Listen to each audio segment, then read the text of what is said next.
এক মিনিটের পালা। পুলিশ লাইন্স আদর্শ উচ্চ বিদ্যালয় টাঙ্গাইল আপনাদের জন্য। রেডি? জি। আপনাদের ১ মিনিট সময় শুরু হচ্ছে এখন। সৌরজগতের সবচেয়ে উজ্জ্বল গ্রহ কোনটি? শুক্র। শুক্র। বৈদ্যুতিক বাল্ব কে আবিষ্কার করেন? Thomas Alva Edison. দক্ষিণ আফ্রিকার বর্ণবাদ বিরোধী নেতার নাম কি? মার্টিন বেনজির ভুট্টো। জর্জ ওয়েলের বিখ্যাত রাজনৈতিক রূপক ধর্মী উপন্যাসের নাম কি? George Orwell. Line of control LOC কোন দুটি দেশের সীমানা? লাইন অফ কন্ট্রোল হচ্ছে কানাডা এবং হচ্ছে ইউরোপের। ফুটবল ইতিহাসে ব্ল্যাক ডায়মন্ড বলা হয় কাকে? পেলে। পেলে। প্রাচীন বাংলার প্রথম স্বাধীন রাজার নাম কি? শশাঙ্ক। রেড ক্রসের সদর দপ্তর?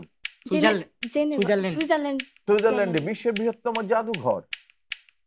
পদ্মা ও মেঘনা নদী কোথায় মিলিত হয়েছে? চাঁদপুর। সৌরজগতের সবচেয়ে উজ্জ্বল গ্রহ?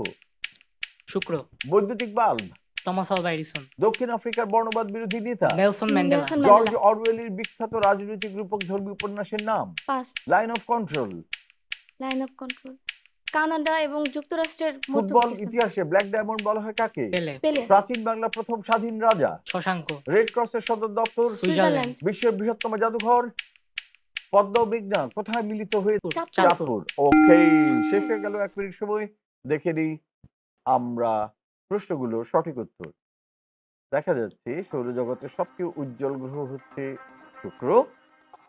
বৈদ্যুতিক বাল্ব আবিষ্কার করেন থমাস আলভা এডিসন। দক্ষিণ আফ্রিকা বর্ণবাদ বিরোধী নেতা নেলসন ম্যান্ডেলা। জর্জ ওয়েলের বিখ্যাত রাজনৈতিক রূপক ধর্মী উপন্যাসের নাম animal farm. Line of control হচ্ছে ভারত ও পাকিস্তানের মধ্যকার সীমারেখা। ব্ল্যাক ডায়মন্ড অবশ্যই পেলে। রেড ক্রসের সদর দপ্তর জেনেভা সুইজারল্যান্ডে। প্রাচীন বাংলা প্রথম স্বাধীন রাজা শশাঙ্ক। বিশ্বের বৃহত্তম জাদুঘর হচ্ছে ফ্রান্সের লুভর মিউজিয়াম। পদ্মা ও মেঘনা নদী চাঁদপুরে মিলিত হয়েছে। দেখা যাচ্ছে 7টি প্রশ্নের আমরা সঠিক উত্তর পেয়েছি। অতএব পুলিশ লাইন্স আদর্শ উচ্চ বিদ্যালয় টাঙ্গাইল তারা অর্জন করে নিচ্ছেন 35 নম্বর। অভিনন্দন পুলিশ লাইন্স আদর্শ উচ্চ বিদ্যালয় টাঙ্গাইল।